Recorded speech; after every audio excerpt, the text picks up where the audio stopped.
Bonjour Éric Coquerel. Bonjour. Le nouveau Front Populaire bute toujours sur le nom d'un nouveau Premier ministre ou d'une Première ministre. Hier, c'est Laurence Tubiana qui a dû jeter l'éponge face à l'opposition de la France Insoumise. Ça commence à être long, très long. Qu'est-ce qui coince? Qu'est-ce qui pêche? C'est long, mais je me permettrais juste quand même de dire que la semaine dernière, il y a eu une grande éclaircie, voilà, que je voudrais pas mettre de côté, parce qu'on a montré à l'Assemblée qu'on était capable de présenter une candidature unique. On a montré qu'on était capable d'avoir une solidarité des votes qui nous donne la majorité au bureau de l'Assemblée nationale, c'est absolument décisif, et également de me faire élire président de la Commission des finances. Donc ça montre que Mais la présidence de l'Assemblée vous a échappé. Oui, d'accord, mais la présidente de l'Assemblée désormais est dans un bureau où elle est minoritaire, donc je vous assure que elle pourra plus imposer ses choix comme elle l'a fait pendant 2 ans précédemment. Ce que je veux dire par là, c'est que ça montre que le nouveau Front Populaire, à l'endroit où il prend toute sa dimension, puisque le nouveau Front Populaire, c'est un accord législatif, donc c'est normal que ça se concrétise par les députés, ça fonctionne, ça marche, voilà. Et ça, prenons-le de manière positive, c'est-à-dire il y a ceux qui regardent la bouteille à moitié vide, à moitié pleine. Moi, je la prends à moitié pleine. Qu'est-ce qu'il faut faire? Est-ce qu'il faut faire un vote des députés, comme le propose par exemple le PS? Alors, on va passer maintenant au Premier ministre. À votre question, je veux pas la mettre de côté, mais c'était juste pour remettre un peu les choses à dimension. Nous, on n'est pas favorable au vote, au départ. Bon. Pourquoi on n'est pas favorable au vote? C'est que, faut bien comprendre que le Nouveau Front Populaire, c'est pas une organisation dans laquelle, d'un coup, les gens pourraient voter, puis il y a une majorité de gens qui décident, etc. C'est une alliance entre 4 formations.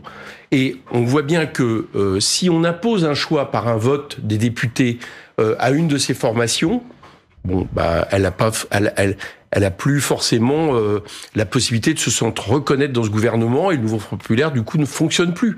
Donc ça, c'est pour ça que c'est pas la bonne méthode, en tout cas comme méthode décisive. Nous, ce qu'on pense, c'est que quoi qu'il en soit, il faut d'abord un consensus. Un consensus, c'est pas forcément que les 4 formations sont d'accord sur un nom. Ça veut dire qu'aucune, par contre, ne s'oppose à ce nom. C'est ce qu'on a fait avec... Un compromis. Voilà, c'est ce qu'on a fait avec André Chassaigne, président de la commission, qu'on a proposé à l'Assemblée. Pour la présidence. Voilà, pendant 2 jours, on a discuté entre nous, les représentants des 4 groupes. Et puis à la fin, il y avait 3 groupes qui disaient OK avec André Chassaigne, et un groupe qui disait on s'y oppose pas. C'était nous, en l'occurrence. Bien. Donc André Chassaigne était posé. Il faut utiliser la même méthode. J'allais dire, travailler sur les noms tant qu'on a trouvé cette méthode. Et ça après, marche pas pour l'instant, s'il y a un vote d'approbation, est-ce que c'est un compromis possible pour trouver un compromis avec ceux qui veulent un vote? Pourquoi pas? C'est quelque chose qu'on peut éventuellement envisager. Mais le vote ne peut pas venir à l'encontre de la décision d'une des 4 formations. Sinon, ça fonctionne pas. Mais qu'est-ce qui marche pas, là, alors, aujourd'hui? Pourquoi Laurence Tubiana, ça n'a pas marché? Pour vous, Éric Coquerel, pour la France Insoumise.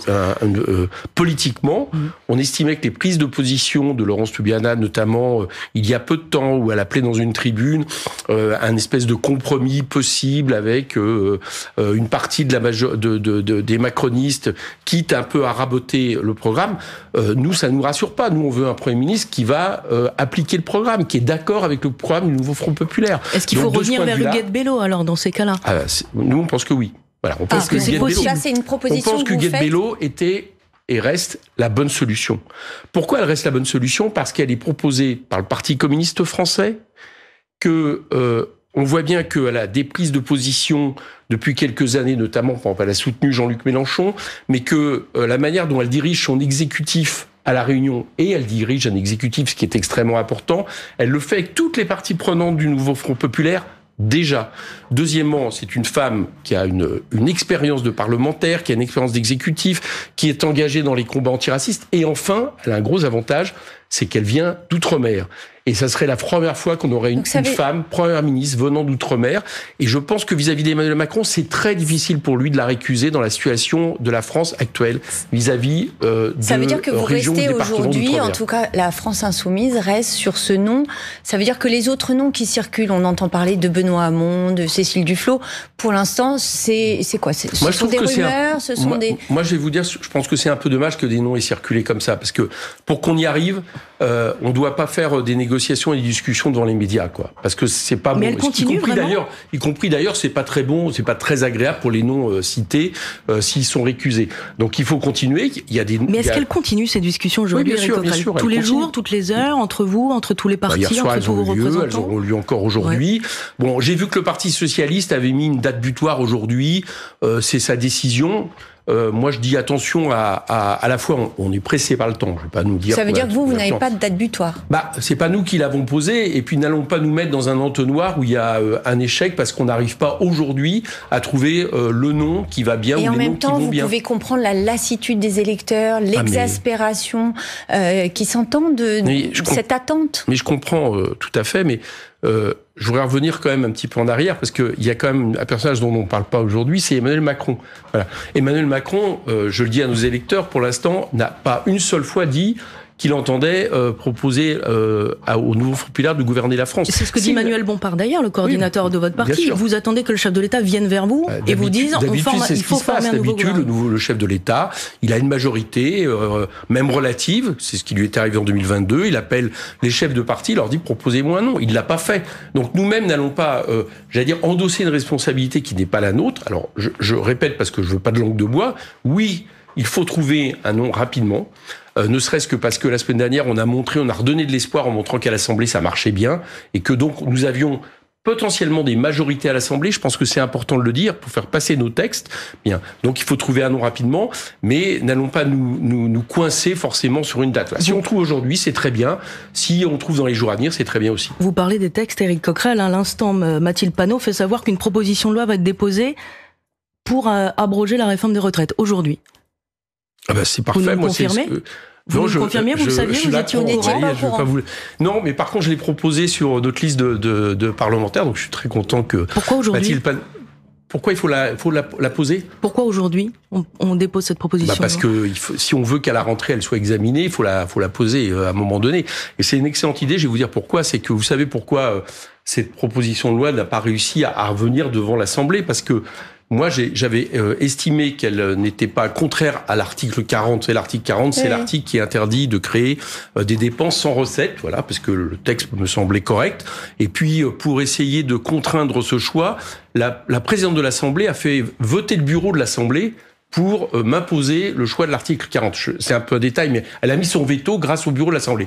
Et ben, figurez-vous, elle n'est plus majoritaire dans le bureau aujourd'hui. Mais ça va passer. Donc ça ouvre les choses. Ce texte peut passer aujourd'hui, étant donné la composition de l'Assemblée ? Oui, indéniablement. Alors là, sur la loi d'abrogation de la réforme des retraites, qu'elle passe, comme je le souhaite, proposée par un gouvernement nouveau Front populaire dès septembre, parce que c'est une des premières mesures qu'on prendrait si nous gouvernons demain le pays, ou qu'elle passe par une proposition de loi, aujourd'hui, il y a une majorité à l'Assemblée pour l'abroger. Voilà, je mets ma main sur le feu là-dessus.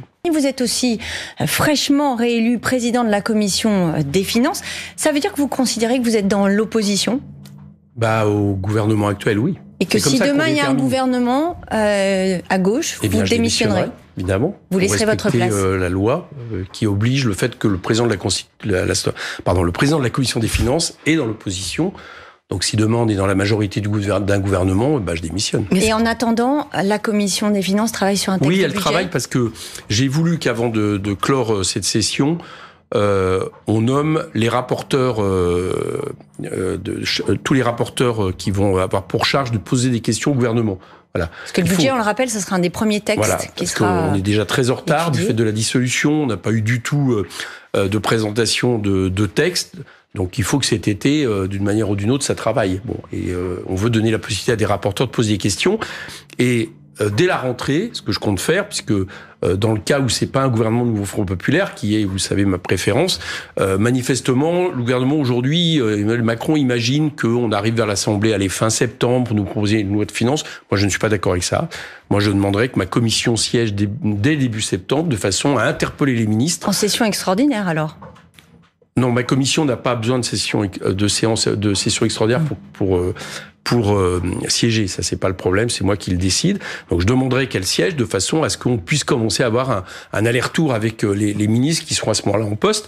Et puis, si c'est le nouveau Front populaire, je pense que dans ces cas-là, moi, je serais le ministre de l'économie. Si j'étais le ministre de l'économie du nouveau Front populaire, je proposerais qu'il y ait une séance immédiate extraordinaire pour qu'on avance, par exemple, sur la loi d'abrogation de la réforme des retraites dont on a parlé, sur d'autres mesures de recettes, par exemple de taxation super dividende, et qu'on aille vers un projet de loi de finances rectificatif avant d'entamer la discussion sur les projets de loi de finances. Ce nouveau gouvernement, avec le nouveau Front populaire que vous appelez de vos vœux, dont vous ferez partie donc visiblement. Enfin, moi c'est pas moi qui décide, mais ça me satisferait. Est-ce qu'il est vraiment possible, encore Éric Coquerel, on évoquait ce choix de Premier ministre tout à l'heure, François Ruffin, qui a quitté la France Insoumise, évoque dans l'une de ses vidéos, je cite, la nullité de la gauche. Elle n'a pas envie de gouverner, dit-il. C'est pas bien ça. C'est pas bien. Moi, j'ai pas envie de polémiquer avec François, mais on peut pas se mettre comme ça un pas où on regarde l'extérieur. Le cadre dont on fait partie. François, il fait partie du Front populaire. Il a été élu sur cette base, donc il fait partie intégrante à la fois de la solution et du problème. Voilà, si on n'y arrive pas aujourd'hui, ok. On va pas. Je pense que tous ceux qui n'arrêtent pas de dire c'est nul, c'est pas bien, ils ne font que renforcer le problème. Mais je vous pose la question. Que renforcer la difficulté. Avez-vous envie de gouverner ? Bien sûr. Ah bah oui, bien sûr. Mais vous savez. Quelle est la particularité de ce que nous avons créé à plusieurs avec Jean-Luc Mélenchon ? D'abord, il y a eu le parti de gauche, Front de gauche, puis après France Insoumise. C'est que nous proposons un programme de rupture, mais on veut se donner les moyens de l'appliquer. Voilà.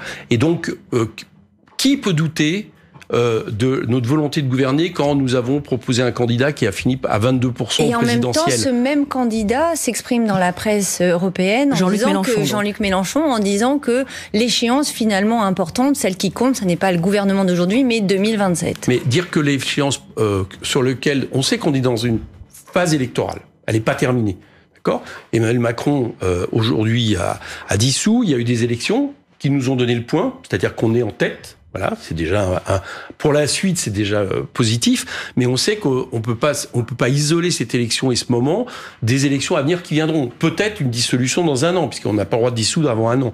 Et puis évidemment les présidentielles. Donc de ce point de vue-là, sur le calendrier électoral, Jean-Luc Mélenchon a raison de dire que le moment décisif, ça sera l'élection présidentielle de 2027. Mais en attendant, il ne sous-estime pas l'importance que nous gouvernons. Et je vous le dis, oui, nous voulons gouverner. Pour une bonne raison. C'est que si on gouverne demain, on passe par décret le SMIC à 1 600 € net. On place par décret des pensions retraite revalorisées. Toute une série de mesures où là, de toute façon, il n'y a pas besoin de majorité ou pas, ça passe par décret, c'est la loi qui le veut.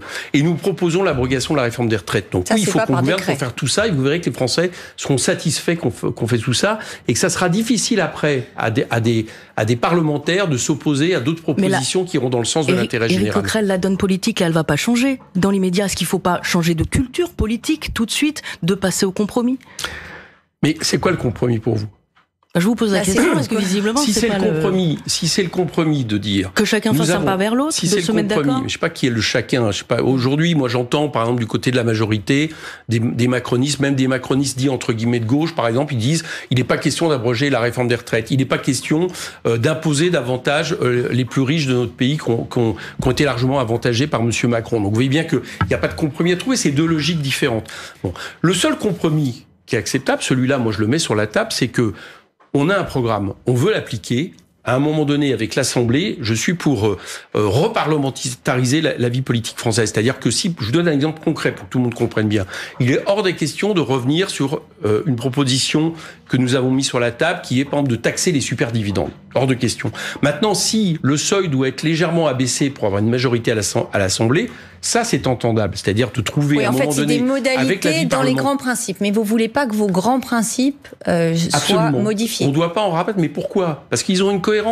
C'est pas l'étape de la loi, c'est parce qu'ils ont une cohérence qui consiste à partager les richesses pour pouvoir faire en sorte à la fois d'augmenter les salaires et les pensions. Et en même temps, on voit bien qu'avec vos alliés et de nous donner des marges de manœuvre pour tous les grands investissements nécessaires, notamment en matière écologique. Et en même temps, on voit bien qu'avec vos alliés, vos partenaires, eh bien, ça fonctionne pas. Ce programme, rien que le programme, tout le programme. Ouais. Alors personne ne s'est opposé là dans les 4 formations aujourd'hui du Front populaire.